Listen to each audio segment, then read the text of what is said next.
जी बिस्मिल्लाहिर्रहमानिर्रहीम अस्सलाम वालेकुम।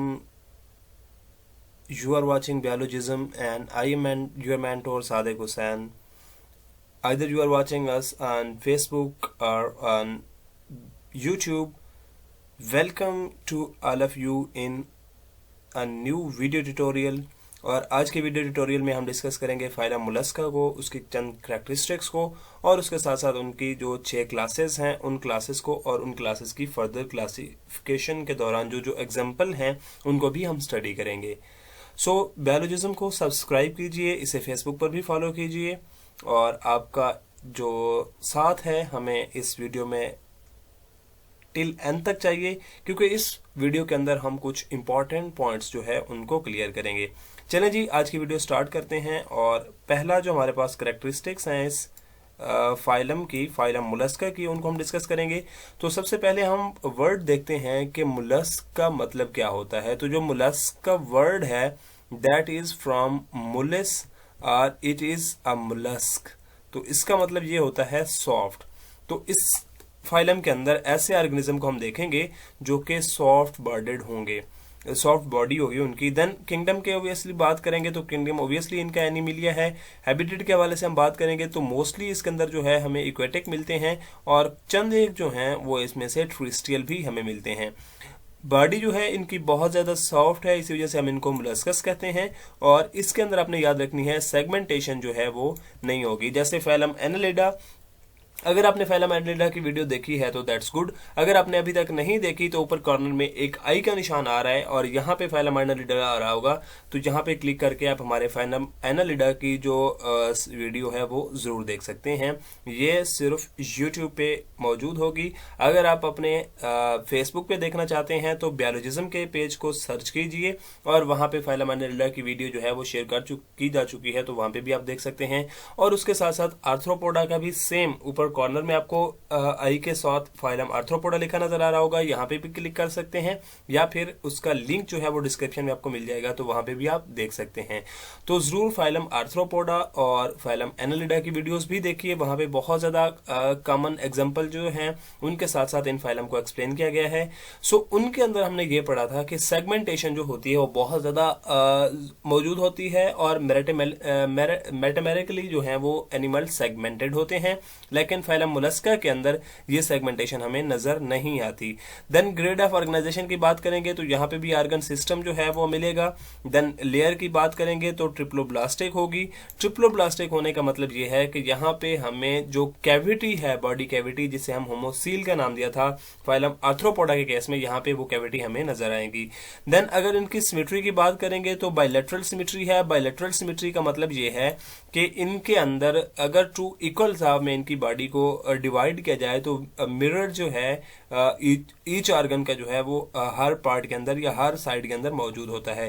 देन इनकी बॉडी जो है वो डिवाइडेड होती है, एक इनके साथ ऊपर हेड होता है। अच्छा, एक चीज आपने याद रखनी है कि कुछ ऐसी भी क्लासेस इनके हम पढ़ेंगे जहां पे हमें क्लियर हेड नजर नहीं आएगा। उसके साथ साथ इनका मस्कुलर फुट जो है वो यहाँ पे एग्जिस्ट करता है। एंड देन विजरल मैस जो है वो इनका हमें नजर आता है, that is a body mass. जैसे अगर मैं थोड़ी सी यहाँ पे बनाने की कोशिश करूं तो कुछ इस तरह से हमें इनका स्ट्रक्चर नजर आएगा और इसके साथ साथ यहाँ पे इनके फुट भी हमें नजर आएंगे। अब ये जो बेसिकली जो पार्ट है that is a muscular foot. इसके साथ साथ यहाँ पे ये हमें इसका हेड रीजन नजर आता है और उसके अलावा ये जितना स्ट्रक्चर मौजूद है that is a visceral mass. उसके साथ साथ इनकी बॉडी जो होती है वो कवर्ड होती है स्पेशली कुछ हार्ड स्केलेटन से, जिसे हम शेल या मेंटल का नाम देते हैं। मेंटल क्या होती है? मेंटल बेसिकली इसके ऊपर इस तरह से कवरिंग होती है जो कि इसकी बॉडी को कवर करके रखती है। जैसे कुछ ऑर्गेनिज्म के अंदर हमने क्यूटिकल का जिक्र पढ़ा था, उसी तरह इनके ऊपर एक बॉडी कवरिंग होती है जिसे हम मेंटल कहते हैं। और ये जो मेंटल होती है इसके और बॉडी का जो विजरल मैस और हेड रीजन होते हैं इसके दरमियान स्पेस होती है जिसे हम मेंटल कैविटी कहते हैं। ये मेंटल जैसे ये लिखा हुआ है तो इसके साथ आपने याद रखना है ये मेंटल के साथ एक मेंटल कैविटी भी जो है वो एग्जिस्ट करती है। तो इसी कैविटी के थ्रू ये रेस्पायर भी बाज़ दफा करते नजर आते हैं और इसी कैविटी के थ्रू ये एक्सक्रीशन करते भी नजर आते हैं। उसके साथ साथ रेस्पिरेटरी की बात करेंगे तो जैसे हमने बात की है कि दे आर इक्वेटिक, तो इनके अंदर गिल्स मौजूद होते हैं जिनके थ्रू ये रेस्पायर करते हैं, और इन्हीं गिल्स को हम टिनिडिया भी कहते हैं। और ये टिनिडिया जो होते हैं ये मेंटल कैविटी के अंदर जो है वो एग्जिस्ट कर रहे होते हैं, ये मेंटल कैविटी के अंदर मौजूद होते हैं। जबकि अगर लंग्स की बात करें तो जो ट्रिस्टियल कुछ इनकी स्पीशीज हैं वहां पे लंग्स जो हैं, जैसे हमने फाइलम आर्थ्रोपोडा के अंदर बुक लंग्स की बारे में पढ़ा था, सिमिलरली उससे आगे थोड़ा सा इनका जो स्ट्रक्चर होता है वो कंपेरेटिवली कम्प्लेक्स होता है, और इसे हम लंग्स का नाम देते हैं, और इनकी ट्रिस्टियल स्पीशीज के अंदर ये लंग्स जो है ये मौजूद होते हैं। जी आगे हम मूव करते हैं, कुछ और इनकी कैरेक्टरिस्टिक्स स्टडी करते हैं जी। तो डाइजेस्टिव सिस्टम की हम बात करेंगे तो इनके अंदर कंप्लीट डाइजेस्टिव सिस्टम होता है, और उसके साथ साथ डेवलप्ड फॉर्म में भी मौजूद होता है। सो इसका मतलब ये है कि इसके अंदर जो ऑर्गन हैं वो ऑर्गन सारे के सारे हमें बिल्कुल कंप्लीट जो है वो नजर आएंगे, और उसके अलावा कंप्लीट सिस्टम जो है वो हमें मिलेगा। देन सर्कुलेटरी सिस्टम की बात करेंगे तो क्लोज टाइप का सर्कुलेटरी सिस्टम होता है। इट मीन कि इसके अंदर जो ब्लड फ्लो है वो विद इन द वेसल जो है वो मूव करेगा, और इसके साथ साथ यहाँ पे हार्ट जो है वो भी मौजूद होता है, और हार्ट के अंदर 1 to 2 ऑरिकल भी मौजूद हो सकते हैं, और हमेशा एक वेंट्रिकल भी मौजूद होता है। अब आपने याद रखना है कि जो ऑरिकल होते हैं इनके दरमियान पार्टीशन हो सकती है, और उस पार्टीशन के होने की वजह से ये 1 to 2 जो हैं हो सकते हैं, और इस पार्टीशन जिस वाल के थ्रू होती है उस वाल को बेसिकली हम सेप्टा कहते हैं। तो इसी वजह से इसके हार्ट को हम सेप्टेटेड हार्ट या सेप्टेटेड ऑरिकल हार्ट जो है वो भी नाम दे सकते हैं, क्योंकि इसके अंदर सेप्टा जो है वो मौजूद होती है। देन एक्सक्रीशन की बात करेंगे तो इनके अंदर पेयर ऑफ मेटानेफ्रीडिया जो है वो मौजूद होते हैं, और इन्हीं मेटानेफ्रीडिया को, क्योंकि ये डेवलप फॉर्म में होते हैं, तो हम किडनी का नाम भी देते हैं। देन नर्वस सिस्टम की बात की जाए तो इनके अंदर 3 पेयर ऑफ गैंग्लियन मौजूद होते हैं। गैंग्लिया के हवाले से हमने पढ़ा था कि pair of network of nerve cell जो है जहां पे इकट्ठा हो जाता है तो उसे हम गैंग्लिया का नाम देते हैं। तो इसके नर्वस सिस्टम के अंदर 3 पेयर ऑफ गैंग्लिया जो मौजूद होते हैं। सो एक जो है वो सेरिब्रल गैंग्लिया होता है, एक विजरल गैंग्लिया होता है, और एक पेडल गैंग्लिया होता है। अब जो सेरिब्रल गैंग्लिया होता है ये आपने याद रखना है, this ganglion pair always present toward the head region, और जो विजरल क्या कहते हैं गैंग्लिया होता है ये उसके विजरल मैस के अंदर मौजूद होता है, और जो पेडल गैंग्लियन होता है ये बेसिकली उनके फुट रीजन की तरफ मौजूद होता है। सेक्सेस की हम बात करेंगे तो यहाँ पे डायोशियस होता है, मीन सेपरेट सेक्सेस मौजूद होते हैं, और इनमें से कुछ स्पीशीज जो हैं वो हमें हर्माफ्रोडाइट भी मिलती हैं। देन रिप्रोडक्शन की बात करेंगे तो गैमेटिक फ्यूजन होती है, मीन मेल जो है उससे स्पर्म गैमेट आता है, और जो फीमेल गैमेट है जो कि एग है इनकी फ्यूजन होती है, और इसके थ्रू रिप्रोडक्शन होती है। देन फर्टिलाइजेशन की हम बात करेंगे तो इनके अंदर एक्सटर्नल फर्टिलाइजेशन भी होती है और इंटरनल फर्टिलाइजेशन भी होती है। अब एक्सटर्नल फर्टिलाइजेशन कहाँ होगी और इंटरनल फर्टिलाइजेशन कहाँ होगी, एक चीज आपने याद रखनी है, इट इज द माटो और it is the rule of the universe के जितने भी ट्रिस्टियल ऑर्गेनिज्म हैं उनके अंदर हमेशा हमें इंटरनल फर्टिलाइजेशन को देखने को मिलती है, और जितने भी इक्वेटिक ऑर्गेनिज्म हैं उनके अंदर हमेशा हमें एक्सटर्नल फर्टिलाइजेशन देखने को मिलती है। तो फाइलम मोलस्का के जितने एनिमल जो कि ट्रिस्टियल हैं उनके अंदर हमें इंटरनल फर्टिलाइजेशन देखने को मिलेगी, और जितने भी इक्वेटिक ऑर्गेनिज्म हैं चाहे वो मेरीन हैं, चाहे अब मोस्टली मेरीन ही मिलेंगे, फ्रेश वाटर जो है वो बहुत कम है, तो इसी वजह से उनके अंदर एक्सटर्नल फर्टिलाइजेशन होती है। देन यहाँ पे डेवलपमेंट की बात करेंगे तो डेवलपमेंट यहाँ पे डायरेक्ट भी हो सकती है और इनडायरेक्ट डेवलपमेंट भी हो सकती है, और उसके साथ साथ यहाँ पे ट्रोपोफोर लार्वा जो है वो बनता है। सो ट्रोपोफोर लार्वा क्या होता है, ऐसा लार्वा जिसकी शेप बेल शेप्ड होते हैं, और इनका जो माउथ होता है वो डाउनवर्ड पे या जो नीचे वाली साइड होती है उस साइड पे होता है, तो ऐसे लार्वा को हम ट्रोपोफोर लार्वा कहते हैं। तो फाइलम मोलस्का के अंदर जो बनने वाला लार्वा है वो ट्रोपोफोर लार्वा बनता है।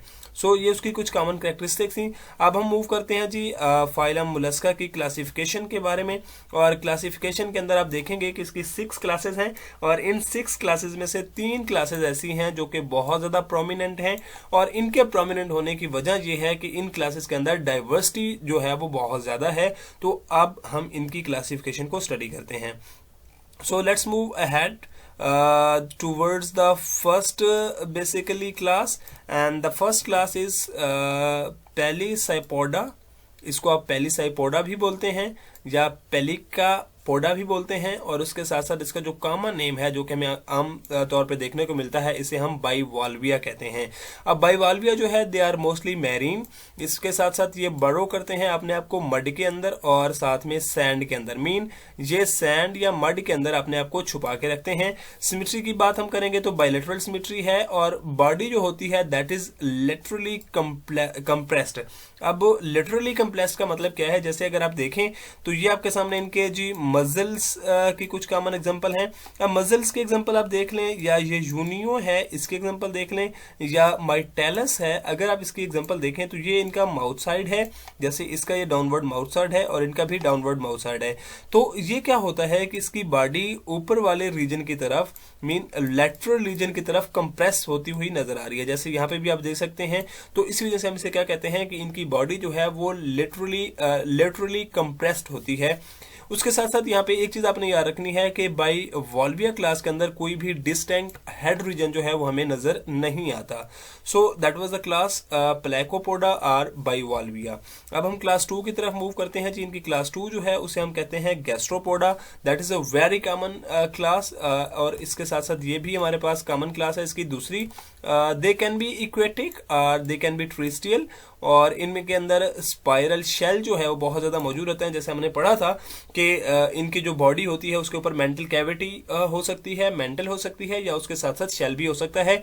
तो यहाँ पे हमें बहुत ज्यादा स्पाइरल शेल जो है वो नजर आते हैं। इनके फुट जो होते हैं वो बहुत ज्यादा लार्ज होते हैं और इसके साथ साथ फ्लैट भी होते हैं। हेड वेल डेवलप्ड होता है और हेड के ऊपर टेंटिकल्स जो है वो मौजूद होते हैं, और उसके साथ साथ यहाँ पे आईज भी मौजूद होती हैं। अगर हम इनके एग्जांपल की बात करें तो ये हाइलक्स है, जैसे जिसे आप स्नेल कहते हैं, that is a very common, आप बहुत ज्यादा इससे फेमिलियर हैं। देन लाइमैक्स है जिसे आप स्लग कहते हैं, और ये स्लग और स्नेल वगैरह जो है ये घूंगे सीपियां वगैरह जिन्हें आप कहते हैं, ये आपको कॉमनली मैरीन लाइफ जो है मिलते हैं और वहां पे आपको ये कॉमनली देखने को मिल जाते हैं। Then pila, it is also common species of the snail. अब पिल्ला जिसे हम एप्पल स्नेल कहते हैं या हाइलेक्स जिसे हम कॉमन स्नेल कहते हैं, इनके दरमियान जो बॉडी डिफरेंस है अगर आप देखें तो इसकी जो ये ऊपर बॉडी विजुअल मैस है, ये मेंटल कैविटी है, ये शेल है जो ये बहुत ज्यादा स्मॉलर सा है और ये इतना स्पाइरल शेप नहीं है। लेकिन अगर आप एप्पल स्नेल के अंदर देखेंगे तो इसकी जो ये शेल है इसके अंदर स्पाइरलिटी बहुत ज्यादा है। उसके साथ साथ दूसरा इसके अगर हेड रीजन के अंदर नेक रीजन जो है उसको अगर आप देखें तो वो भी थोड़ा सा इलांगेटेड है, लेकिन यहाँ पे ये हमें कंडेंस फॉर्म में नजर आता है। देन अगर आप टेंटिकल्स की बात करेंगे तो इनके अंदर टेंटिकल जो एप्पल स्नेल है उनके अंदर टेंटिकल बहुत ज्यादा इलांगेटेड होते हैं, लेकिन यहाँ पे हमें इनकी इतनी ज्यादा इलांगेट नेचर नहीं मिलती। तो these are the common differentiated or the comparison between the hylax and the pilla. So that was the class gastropoda. So moving ahead, now we have the class phallopoda. This is another common and the prominent class. I'm really sorry, there was a distortion. Class 3, और इस class 3 के अंदर जो हम पढ़ने वाले हैं that is स्फेलोपोडा। अब स्फेलोपोडा का क्या मतलब है, सबसे पहले आपको वर्ड को समझना है। जो स्फेलो है या सेफ्लॉन है ये बेसिकली हम हेड के लिए बोलते हैं, और जो पोडा है या ये बेसिकली पैडा है या पोडा है ये वो वर्ड है जिसको हम फुट के लिए बोलते हैं। तो इनका जो हेड होगा वो बेसिकली फुट रीजन या फुट जो होगा वो हेड रीजन की साइड पे हमें नजर आएंगे। सो इस वजह से हम इसे नाम देते हैं स्फेलोपोडा के। मेनली जो है ये मैरीन इन लाइफ है, उसके साथ साथ इन्होंने स्विमिंग भी अडॉप्ट की है, तो ये वाटर के अंदर हमें स्विम करते नजर आते हैं। अब ये जो लाइन है ये इसके नाम को क्लेरिफाई करेगी कि foot is modified into 8 to 10 long tentacle in a head region. अब ये देखें जैसे मैंने आपको पहले बताया है कि हेड रीजन जो है उसके अंदर इसके फुट होते हैं और वो मॉडिफाइड होते हैं in the form of 8 to 10 long tentacle. That's a very common example जिसे आप ऑक्टोपस के हवाले से बहुत ज़्यादा जानते हैं कि इसके पास 14 ब्रेन होते हैं। इंटरेस्टिंग इसके फैक्ट्स को हम इंशाल्लाह ज़रूर जल्दी आपके साथ शेयर करेंगे कि ऑक्टोपस के इंटरेस्टिंग फैक्ट्स कौन कौन से हैं। सो इसके अंदर आप देखें तो ये इसका जो डाउनवर्ड रीजन है इसके ऊपर आपको बहुत ज्यादा जो टेंटिकल्स हैं वो नजर आ रहे हैं। सिमिलरली ये आपके सामने लेलिगो है। इस लेलिगो के ऊपर भी आपको यहाँ पे, अच्छा एक चीज आपने याद रखनी है, लेलिगा जो कि फुटबॉल एक कॉमन लीग है वो ना समझ लीजिएगा, दैट इज लोलिगो। उस लोलिगो के ऊपर आप देख सकते हैं कि यहाँ पे भी आपको टेंटिकल नजर आ रहे हैं। देन आपके पास सेपिया है, तो सेपिया के ऊपर भी यहाँ पे आपको टेंटिकल्स नजर आ रहे हैं। एंड देन ये आपके पास स्पाइरला है, या इसी के एक और स्पीशीज न्यूट्रोलस थी, वो भी कॉमन इसी तरह की एक स्पीशीज थी, बस उनमें थोड़ा सा टेंटिकल के साइज के अंदर डिफरेंस होता है। तो यहाँ पे जस्ट इसी की एक पिक्चर लगाई गई है और यहाँ पे भी हमें टेंटिकल जो है वो कॉमनली नजर आ रहे हैं। तो इनका हेड रीजन के ऊपर फोटो होता है, उसके अंदर टेंटिकल जो है वो हमें नजर आते हैं। अब इसके जो शेल्स हैं वो या तो इनके अंदर एब्सेंट भी हो सकते हैं या इंटरनल एंड एक्सटर्नल शेल्स जो हैं वो यहाँ पे प्रेजेंट हो सकते हैं। तो this is Scaphopoda. Moving ahead, we have the class 4, and then this 4 class is basically Monoplacophora. अब Monoplacophora is not a common class. इसके जो कॉमन जो ऑर्गेनिज्म हैं वो स्फेलोपोडा से मिलते जुलते हैं, लेकिन उनको यहाँ पे हमने एग्जांपल के तौर पर नहीं कोट किया। उसकी वजह यह है कि जो हमारे पास ऊपर स्फेलोपोडा है इनकी और मोनोप्लेकोफोरा के अंदर जस्ट थोड़ा सा डिफरेंस होता है, और ये डिफरेंस जो होता है कि दे आर एक्सक्लूसिवली मैरीन। और उसके साथ साथ हेड रीजन जो है वो प्रेजेंट होता है, लेकिन उसके ऊपर कोई आईज या टेंटिकल्स जो है वो एग्जिस्ट नहीं करती। इसके साथ साथ gills are external. Gills are external का मतलब ये है, अच्छा गिल्स आर एक्सटर्नल का एक्सप्लेनेशन ये है कि जो बाकी के स्नेल्स हैं या जो मोलस्क हैं उनकी मेंटल कैविटी के अंदर गिल्स मौजूद होते हैं, लेकिन मोनोप्लेकोफोरा के अंदर गिल्स जो हैं वो कैविटी से आउटसाइड मौजूद होते हैं। उसके साथ साथ इनकी जो एक्सक्रीशन होती है वो नेफ्रीडिया के थ्रू होती है। मीन इनके अंदर इतनी ज्यादा डेवलपमेंट नहीं है। सो इस वजह से हम ये कहते हैं कि दे आर लेस इवॉल्व और लेस अडेप्टेड मोलस्क, जो कि बहुत ही ज्यादा एशियन किस्म के बेसिकली मोलस्क थे। देन हम बात करते हैं जी क्लास 5th की, और जो इनकी 5th क्लास है it is also named as Amphineura. I am really sorry, that is Amphineura. अब एम्फीपेनोरिया क्या है, ये भी मोस्टली मैरीन इन नेचर हैं। बॉडी इनकी इलांगेटेड होती है, आईज एंड टेंटिकल्स जो हैं यहाँ पे एब्सेंट होते हैं, और रेडुला जो है वो प्रेजेंट होती है। रेडुला क्या होती है, रेडुला बेसिकली जो मोलस्क हैं इनकी टंग को कहा जाता है। एक ऐसा बॉडी स्ट्रक्चर है जो कि ये माउथ से बाहर निकालते हैं, और इट वर्क लाइक जैसे वो घोड़े वाले जो होते हैं जो कि तांगे को मेनली चला रहे होते हैं, उनके पास जो एक स्टिक होती है जिसके आगे उन्होंने एक बड़ा सा लाइक आई थिंक रबड़ का जो है उन्होंने लगा रखा होता है, तो वो इस तरह वर्ल्ड कर जाता है। तो रेडुला भी क्या होती है, इसी तरह एक इस तरह से स्ट्रक्चर होती है। अब सपोज दैट कि ये मोलस्क की एक रेडुला है, तो ये क्या करेगा, एक सपोज दैट ये आपके पास ब्रांच है, इस ब्रांच के ऊपर क्या है, ये एक पितंगा सा या जो भी इसका प्रे है वो बैठा है। तो यहाँ से मोलस्क क्या करेगा, अपने रेडुला को यहाँ से बाहर निकालेगा, फ्लश करेगा इसके ऊपर, और वो इसके ऊपर आके अटैक करेगा, एंड देन इसको कैप्चर करते हुए वो क्या करेगा, इसी तरह कम करता करता इसको अपने मुंह में ले आएगा, और देन क्या होगा कि इसको इंगल्फ कर लेगा इस तरह। तो ये that specular structure is radula. तो इनके अंदर रेडुला जो है वो प्रेजेंट होते हैं। सो अगर आपने ज़ूलॉजिकल म्यूजियम के अंदर आप गए हो तो ये काइटन आपको बहुत ज्यादा देखने को मिलती है, ये यहाँ पे मौजूद है। और नियोमेनिया ये इनकी जो कॉमन एग्जांपल है, ये यहाँ पे आप देख सकते हैं। This is an elongated body Amphineura organism. Moving ahead we have the last class of that basically क्या कहते हैं उसको, मोलस्क। और जो इसके अंदर हमारी लास्ट क्लास है वो है स्कैफोपोडा। अब स्कैफोपोडा क्या होते हैं जी, स्कैफो बेसिकली कहते हैं रिड्यूस्ड फॉर्म को। सो इनके अंदर जो फुट होता है वो बेसिकली हमें रिड्यूस किस्म में नजर आता है, तो इसी वजह से हम क्या कहते हैं, इन्हें स्कैफोपोडा कहते हैं। They are totally marine. Body जो है इनकी बायलैटरल सिमेट्री होती है और इलांगेटेड होती है, और इसके साथ साथ ये इनक्लोज्ड होते हैं टस्क शेल के अंदर। अब ये जो आपको सामने यहाँ पे दिखाए गए हैं हैं these are the tusk shell, और इन टस्क सेल के अंदर जो है वो हमें बेसिकली ऑर्गेनिज्म देखने को मिलते हैं। अब इसके साथ साथ यहाँ पे फूड जो है वो रिड्यूस्ड होते हैं, एक्सक्रीशन जो है यहाँ पे मेटानेफ्रीडिया के थ्रू होती है, यहाँ पे किडनी जो है वो पेयर ऑफ किडनी एग्जिस्ट करते हैं।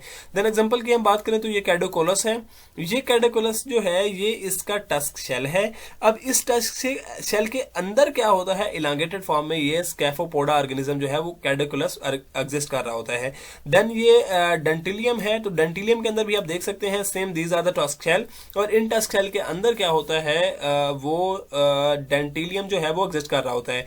अब कैडोकुलस और डेंटिलियम के अंदर डिफरेंस क्या है, इनके अंदर डिफरेंस जस्ट ये है कि इनका जो टस्क शेल होता है दैट इज स्पाइरल और सर्कुलर फॉर्म, और जो डेंटिलियम है उसका अगर टस्क शेल देखें तो आपको इलांगेटेड जो है लाइनिंग नजर आ रही है। तो these are the common differences between the Dentalium and the Cadulus. So hopefully आपको स्कैफोपोडा के जो कैरेक्टरिस्टिक्स है वो भी क्लियर हो चुके होंगे। इसके साथ साथ फाइलम मोलस्का जो है वो आपको क्लियर हो चुका होगा। तो अगर आपका भी कोई क्वेश्चन है तो कमेंट सेक्शन में जरूर बताइएगा। बहुत जल्द आपसे मुलाकात होगी एक नए वीडियो ट्यूटोरियल के साथ, अगले फाइलम के साथ, जिसमें हम मोस्ट प्रोबेबली इकाइनोडर्मेटा को देखेंगे। तब तक के लिए अपना बहुत सारा ख्याल रखिएगा। क्लास को शेयर बहुत ज़्यादा करना है, वीडियो ट्यूटोरियल को बहुत ज़्यादा शेयर करना है, और बायोलॉजिज्म पे यूट्यूब पे हमें बहुत ज़्यादा आपके लोगों की सपोर्ट की ज़रूरत है। सो सपोर्ट करते रहिए, हमारे साथ जुड़े रहिए। बहुत जल्द मिलते हैं अगले वीडियो ट्यूटोरियल में, तब तक के लिए दीजिए मुझे इजाज़त। अल्लाह हाफिज़।